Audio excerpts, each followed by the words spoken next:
Ewana guys, njyewe ndabashimira, sinzi niba nabona uburyo nshimiramo ariko wenda Imana inshoboze mbubone, ariko yewe nari maze imyaka 5 inshuro ya nyuma nyine mperuka gukora provisoire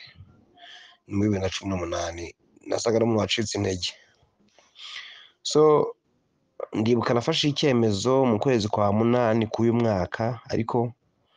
noneho kubera ko nari ndi muri gahunda z'ubukwe ntibyapfa kunyorohera guhita mbona ukuntu nkora nyine tu ndi gutegura ubukwe bwanjye, ariko byose nta shuri nagiyemo rindi ntaki, ni ukuvuga ngo ni iriya application nakoresheje yonyine, application yonyine kabisa. Ariko ndashimira Imana yuko byagenze gutya, nari mfite ubwoba mvuga nongera kurata iki, urumva nari maze imyaka 5 ntagira ntongeye gukora, ariko aho nakoreye ntabwo umusaruro, sinzi ko ari umuntu wawugaya, urumva nagombaga no kuzuzaho ndabuze gatoya kabisa. Gusa mwarakoze cyane abantu bagize igitekerezo cyo gushyiraho ya application,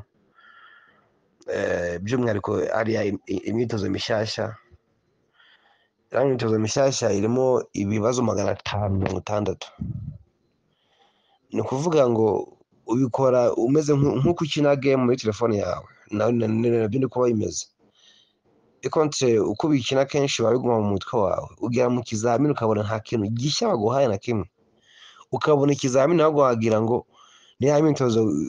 wirirwa ukina mu rugo iwawe wiryame cyangwa se ugize gute. So rero abantu bari hano nabashishikariza ahanini kwibanda ku myitozo mishyashya, kubaza bakabasha gusobanukirwa, kuko ikindi kintu gifasha cyane kubasha kuba wasobanukirwa, kubasha kuba wasoma ari amagambo yo mu gazete y'ubusobanuro, ukabasha gusobanukirwa wenda ngo imitambiko ni iki, kuko iyo usobanukiye ijambo runaka riba ririmo ntuza, binagufasha kuba wagira gute, binagufasha kuba wabona ikibazo ugatekereza nawe ugashyiramo logique yawe nyine nk'umuntu, ugateba ati ko bavuze umutambiko cyangwa se ko bavuze ibi n'ibi gutya na gutya, nawe ukabasha kuba watekereza ugakoresha logique zawe.